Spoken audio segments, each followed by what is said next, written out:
We've talked about Darrion Williams, Dame Sarr, and others, but what about RJ Lewis, the Big East Player of the Year? He would certainly be a big splash for Bill Self and KU. We deep dive into how he would fit with the Jayhawks.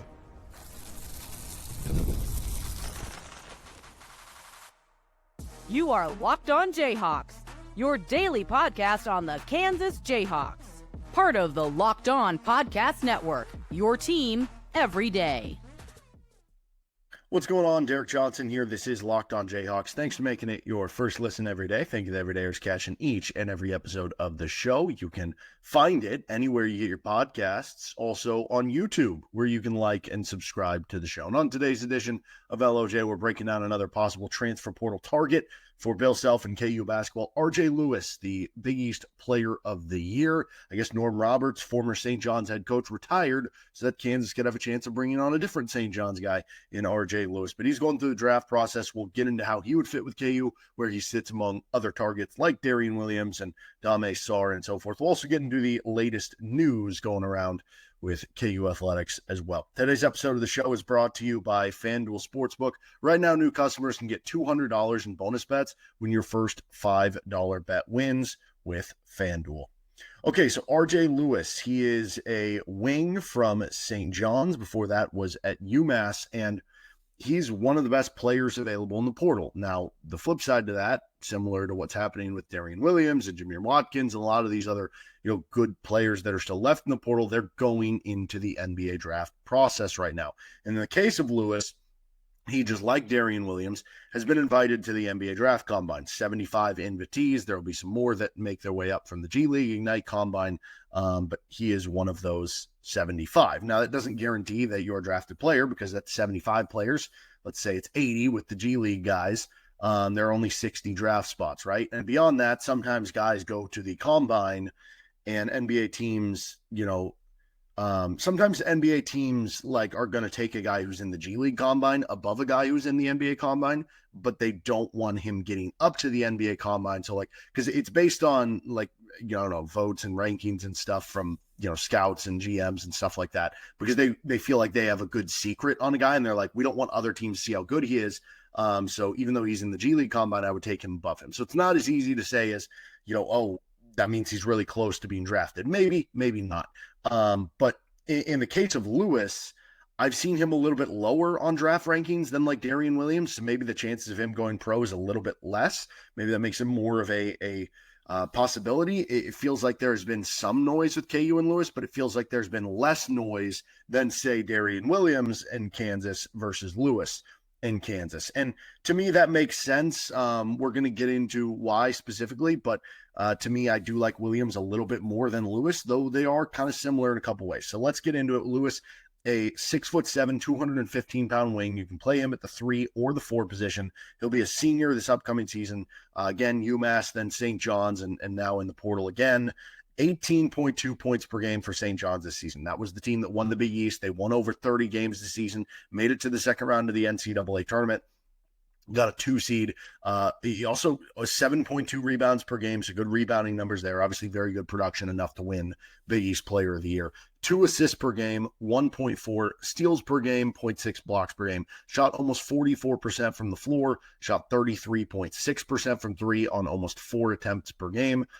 Just about 75% at the foul line and over 5 free throw attempts per game. The overall effective field goal percentage, 48.3, a little bit on the lower half there. Same with the true shooting percentage, 52.5%. But again, it's one of those guys where it's like it's below average, but then you take into account the volume and it becomes a little bit more impressive. But the team was, and again, this was a very good team in St. John's this year. They were 10.6 points per game better per 100 possessions when he was on the floor on the offensive end of the court. Overall, they were about 12.5 points better per 100 possessions when he was on the floor. So about 2 points better defensively, almost 11 points better on the offensive end of the floor. And he also had a Torvik transfer rating of 3.7. Pretty much most of the lists, anywhere you look that you're going to find this kid, he's going to pop up on, one of the best available transfer portal targets at this point. You look at his top strengths. This is another one of those KU targets, whether it's players they've already brought in or other players that we've talked about in the deep dives and target section. That is a lengthy player. That is somebody who has size. That is somebody who has athleticism. And you look at the Kansas team, they're not building a team of like gargantuan 6'10", 7-footers and stuff. They're building a team that has good positional size, though, at really every position. And you could say, okay, Fleury's a little more undersized for center, but the wingspan makes up for it because Fleury's wingspan of 7'2" is bigger than some centers who are 6'11" or 7 feet tall, right? And so that's kind of how you look at it. They'd have this versatile lineup. Good athlete. He's also a very good rebounder. And so if you do wonder, okay, or if you're, kind of thinking, hey, it'd be nice to have another wing in there who can be a good rebounder. Trey White's a good rebounder, but it'd be nice to have another one to work off of Fleury, especially because there's not right now a ton of big man depth for KU. It'd be nice to have more rebounding from the wings. Well, Lewis fits that billing. 93rd percentile offensive rebound rate for his position, which helps him lead to a ranking in the 99th percentile in second chance points per 40 minutes, but also 93rd percentile in defensive rebound rate. So 93rd percentile in offensive and defensive rebound rate. Very good rebounder, especially for his position. If you had a team with Lewis, White, and Fleury, that would be one of the best rebounding teams in the country. You would have a bunch of rebounding ability right there.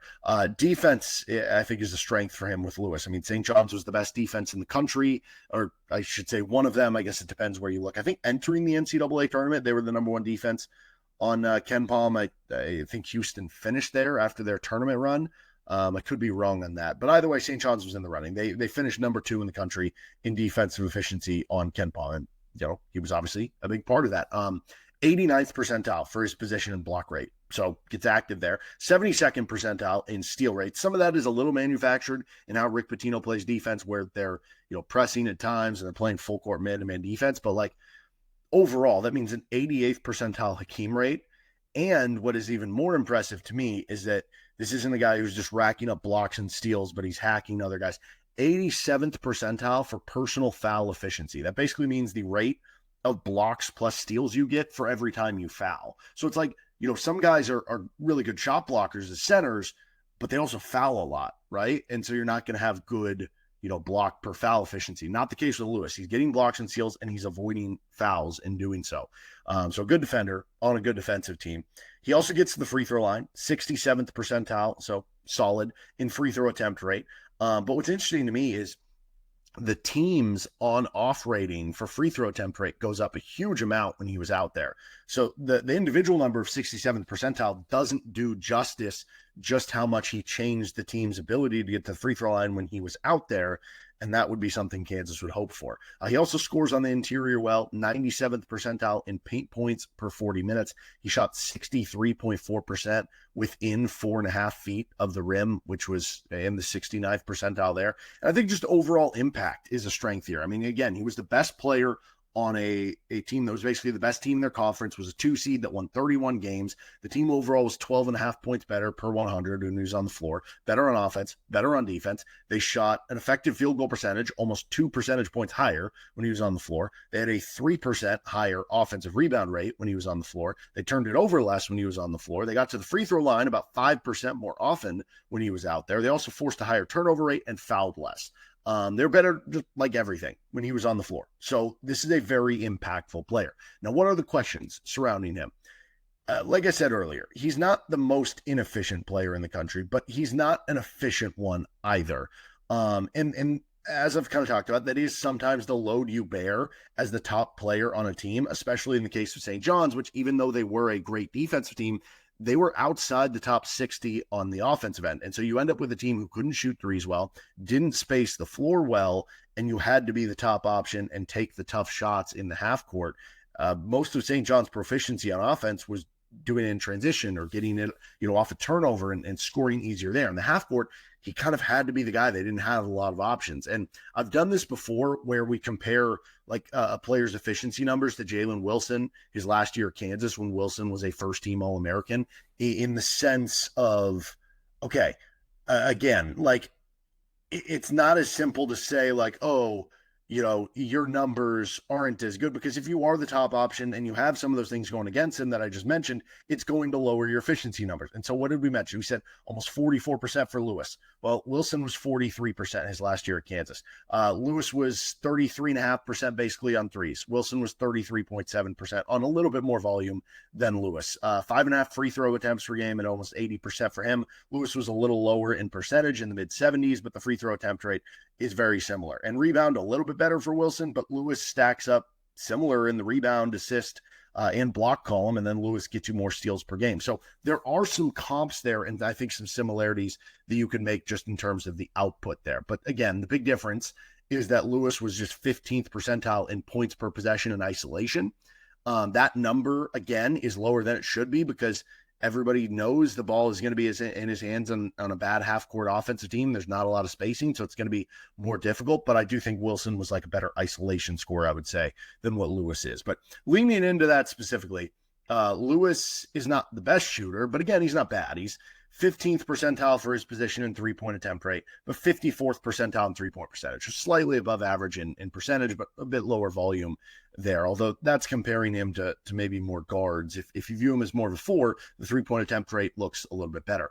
Also, just 27th percentile in points per possession in off-the-dribble shooting, so that wasn't great. He was 68th percentile, though, out of spot-ups, if you're wondering how he would play off ball. He did shoot poorly from the corner, good above the break. He also, weirdly enough, shot better from threes of 25-plus feet, almost 35% on 25-plus foot threes, than short threes, where he shot 33.3%. Does that mean that he's better than the numbers show? Like, I would almost view it as like, if you're really good from deep threes, that almost shows that, like, you are a pure shooter. So, like, are you actually better than the numbers are showing? And you're going to have an even better year this year, maybe. He does need the ball in his hands. That's something to keep an eye on. Obviously, you're going to want Peterson with the ball in his hands, Counsell, so forth. But 96% usage rate, 26th percentile assist to turnover rate. You can get away, I think, with him and Darrion Peterson being dominant on ball, but I don't think it would leave much room for others as far as on ball role. So I think it would be okay, but it's just not as easy of a fit as Darrion Williams, who's also a very good passer and can play off ball, I think, a little bit more consistently. I think Williams is a better offensive player than Lewis, a more efficient offensive player, better shooter. I think Lewis, you're getting more defense, more athleticism, more rebounding than you are with Williams. But it is a fun conversation. So how exactly would RJ Lewis fit in with KU? What would his role possibly be? We'll get to that next. Today's episode of the show is brought to you by Upwork. Scaling your business requires the right expertise at the right time. With Upwork, you can find specialized freelancers in marketing, development, design, and more. Experts ready to help you take your business to the next level. Upwork gives businesses flexibility by connecting them with top freelance talent across multiple industries, including IT, AI, web development, and marketing. Whether you need extra hands for a project or a long-term partner, Upwork makes hiring simple and affordable. Fast and easy hiring is part of the Upwork process. Posting a job is free and simple, and within a day with multiple qualified candidates to choose from. Visit Upwork.com right now and post your job for free. That's Upwork.com, UPWORK.com, to connect with top talent and grow your business today with Upwork.com. Thanks for joining us on Locked On Jayhawks. Don't forget to make Locked On College Basketball or Locked On College Football your second listen every day. All right, we'll get into some of the latest news, some assistant coaching news, some KU football news, TBT news. But first, how would RJ Lewis fit in with KU? So first of all, what would he add to the team? I think you could make an argument. I think Kansas is going to probably have a pretty good defense next year at this point in time, regardless, because I think Flory is going to be an elite rim protector. I think Peterson there's no reason Peterson with his athleticism, length, can't be a good defender for you, right? Even though he will be a freshman, and a lot of times you see off-ball mistakes more so for freshmen, but I still think he'll be a good defender. I think Counsell is a very good defender. I think Dawson's a good defender. I'm missing guys. Troy White's I think going to be at least a solid defender based on his abilities and stuff. Like, obviously, I'm not going to go through the whole roster now. Marco's a good defender. Anyway, point being, I think Kansas has a good defensive team. You add RJ Lewis, who is a good defender, and gives them even more size and versatility and athleticism and defensive rebounding and blocking shots and getting steals, you can have a case that Kansas is the best defensive team in the country. Now, it's hard because like Houston systematically and what they have, we're kind of waiting to see who they have back and stuff like that. But, Javier Francis is graduating and Juwan Roberts is graduating. So we'll see what happens there. Milo Suzon is like testing the draft process. Like, there's a chance Kansas could be in the running for at least one of the 5 best defenses in the country. And if you add him, it feels even more likely. Right now, maybe they're one of the 10 best or something like that. I don't know. It also adds more rebounding to the team, the defensive rebounding and the offensive rebounding. Like I said, a lineup with Lewis and White and Flory is one of the best rebounding teams in the country, both offensive and defensive rebounding. That's the beauty of all 3 of those players. They would be very good at that. It also gives you flexibility, I think, of having, because right now you look at the KU roster, they don't have like a ton of options to play the 4. It's like Trey White plays the 4. You can play some Bryson Tiller at the 4. And then it's like, who else do you feel comfortable kind of sliding down to play that role? I guess Samis Calderon would be somebody, but I don't know how. He seems like more of a raw prospect that might take a little bit more development there. Lewis would give you the opportunity that between Lewis and White, you have 2 wings who can play the 4 and do it reasonably. Also gives you more ability to get to the free throw line. That was something Kansas was not very good at this season. Lewis would help there. Also gives you more slashing ability and even more athleticism. And I think Kansas would have a lot of good slashers. Council, the ability to drive to the rim with his speed and athleticism. Peterson, just because he's good at everything, so he would fit into that. Marco Jackson, the idea of him is being able to slash to the rim. I think Trey White ideally could, give you at least a little bit, some of that on this year's team. So it would just give you even more of that you would have that ability. Would you have enough spacing to fully take advantage of it? That kind of remains to be seen, but it would give you more players that can do it. And it would just give you another player who can put the ball in his hands and try to go get you a bucket. Now, what it wouldn't solve would be the shooting and the floor spacing. And again, Lewis is not a bad 3-point shooter. He's an above average 3-point shooter.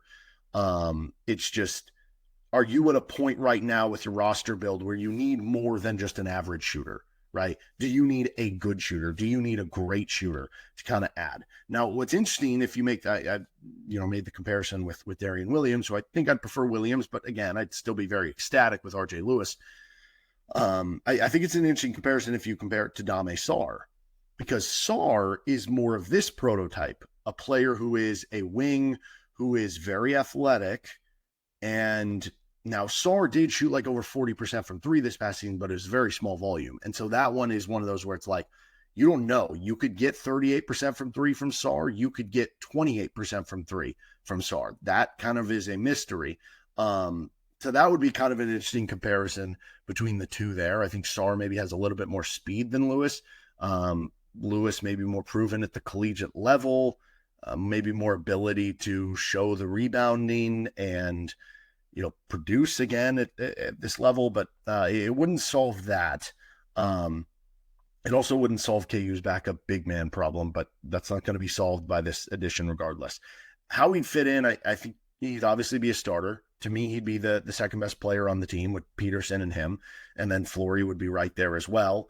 I think he'd start on the wing with Trey White. I don't think it would really matter which one you viewed as the 4 and which you viewed as the 3. I think they'd be pretty interchangeable. I guess you get a little bit more shooting in terms of volume from Lewis than White, so maybe Lewis offensively is the 3 and White is the 4, but defensively, it doesn't really matter that much. I think he would have the ball in his hands, the second most on the team. I think it'd be Peterson, followed by him, and then probably followed by Council at that point in time for the ball in their hands the most. On KU, you could run some 3-5 or even 4-5 pick and roll actions, again, depending if he's the 3 or the 4, with him and Flory, because both get downhill at a high level. And in those situations, you could use Peterson, if you need to get him a different look, get him the ball off ball, or give him a little bit of break running on ball. You could run that kind of pick and roll action with him and Flory and have Peterson spacing floor on the outside. And so I think the big question for me here is if Kansas does make this addition, does it force them to reconsider, like from a backup big perspective, are you looking for a backup big who can at least shoot threes a little bit? To have that option with you? Does it make you look more into, if you're adding one more role player besides a backup big and this guy, it has to be like one of the best 3-point shooters in the portal at that point? I think that's probably kind of the case, and it would make shooting even more important over the last couple editions. But like I said, I mean, there's no guarantee that Lewis is going to be a worse 3-point shooter than Dame Sarr would be. So this would definitely be a take for me. And I view it, in the same way. I've thought more about this. I think I would still view like Darrion Williams as my number one. I think I'd have Dame Sarr number two. RJ Lewis would be number three, but I think you could really interchange any of those. And I think all of them are close enough to me that if any of them are ready to commit right now, even if you're going, I think I'd rather have Williams than Lewis, which I would, it's still close enough to me. And because you don't want to be left in a situation where if it is close enough and then the guy you wanted more ends up staying in the NBA draft or picking a different school, I would just say if RJ Lewis wants to pick KU right now, you take the commitment and you move on from there and be happy with getting the former Big East Player of the Year. But again, in a perfect world where you have the decision from all three guys at the same time, I'd probably take Williams. And again, the Sarr one is tough because it's a little bit more like Sarr's the potential. He could be anything. He could be Big East Player of the Year, right? Or Big 12 Player of the Year, right? In this situation with RJ Lewis. So kind of an interesting debate there. But I do think those three players are in a tier above like that next tier of players, which would be, I don't know, like Jameer Watkins, and then probably another tier to like Desmond Claude or something like that. I'd have to see all the players in front of me to fully tier that out. But yeah, there you go. All right, latest news. Jacque Vaughn, KU assistant. We'll discuss that next on Locked on Jayhawks. This episode of the show is brought to you by FanDuel Sportsbook. The NBA playoffs are in full swing, and every night delivers highlight-worthy performances. I mean, if you just saw Monday night with the Nuggets comeback, with the Knicks comeback, crazy. Can't miss moments. Whether it's a game-winning shot or a breakout player, there's never been a better time to get in on the action. FanDuel makes it easy to stay in the game before tip-off and live. With player props, performance trends, and same-game parlays, fans have more ways than ever to play smart and to win big. And right now, you can get early on your futures. I've been mentioning some college football futures you can get early on. This is an area I kind of like.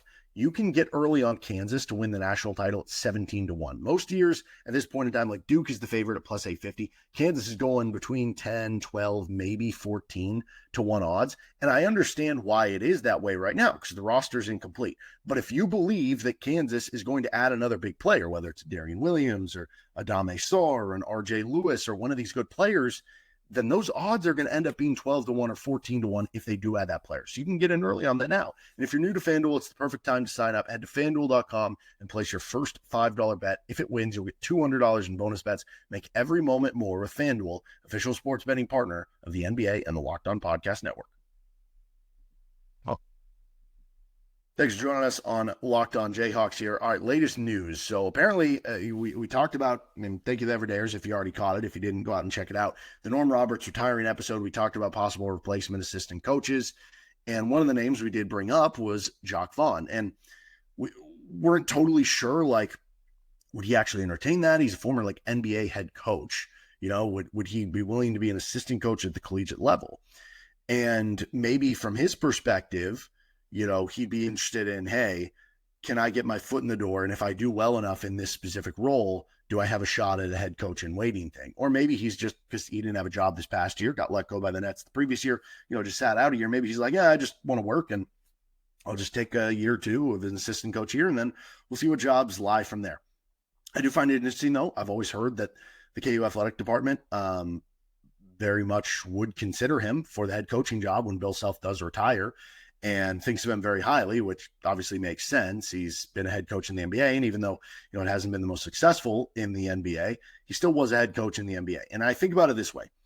You look at the success BYU had in the first year with Kevin Young. He was an assistant coach at the NBA level. Utah just hired a coach from the NBA level. This is going to become more popular where schools are doing this, I think, for a couple of reasons. One, there are some really smart head coaches on NBA benches, right?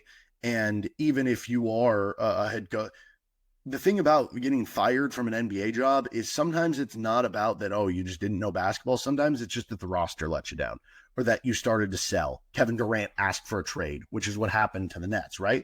Now, there is the worry that like Mike Woodson, that did not work. There also is a worry if you were to do the head coach and waiting thing, that has backfired on teams all the time.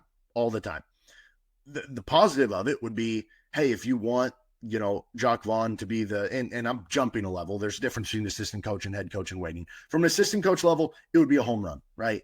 A former NBA coach, head coach as an assistant coach, that would be a home run for Kansas. Plus, everybody likes Jacque Vaughn, sees the game cerebrally. That would be a home run.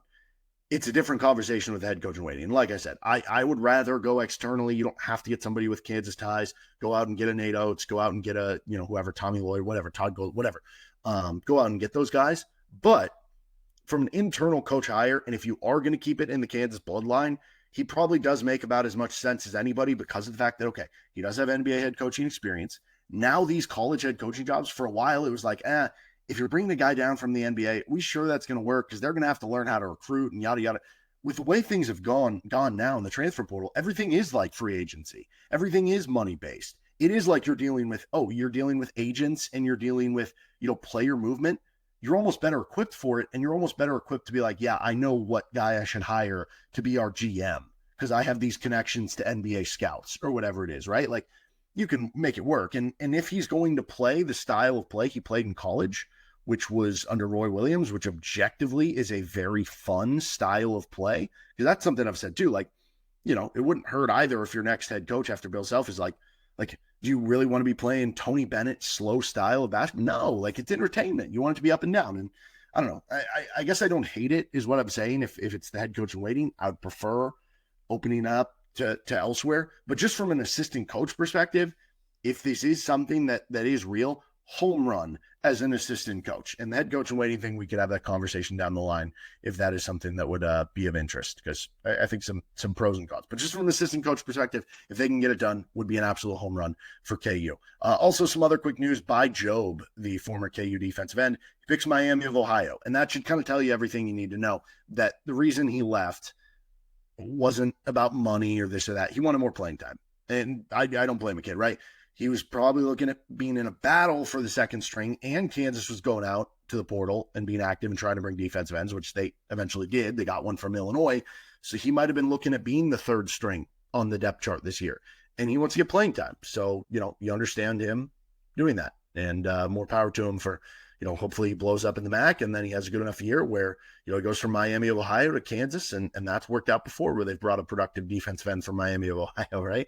Anyway, the last thing, TBT news, Kansas is going to be doing a TBT team. I am a little bit ashamed how long it took me to figure out. I was like, why is it called JHX? It took me multiple hours to be like, oh, that's abbreviated for Jayhawks. So anyway, I finally figured that one out. And, maybe you were in the same boat as me and I just helped you figure it out. Hopefully, probably not, because you're probably not as dumb as I am. But you know what? If you couldn't figure it out either, we're not dumb. We just, we're just smarter at other things. No, but they made their first two editions, LeGerald Vick and Nick Timberlake. I hope there's some that are I don't know, a little bit more exciting. I'm sure there will be. I hope Frank Mason's back. It's been fun to watch this team in the past couple of years. I don't know that a lot of Kansas fans are chomping at the bit to be like, we need more Nick Timberlake, although there are some sickos out there that are probably banging the drum for it. So anyway, that's the latest news there. We'll be back for more transfer portal or other KU content coming up on our upcoming shows. Make sure to tune in, subscribe to the show anywhere you get your podcast. This has been Locked On Jayhawks.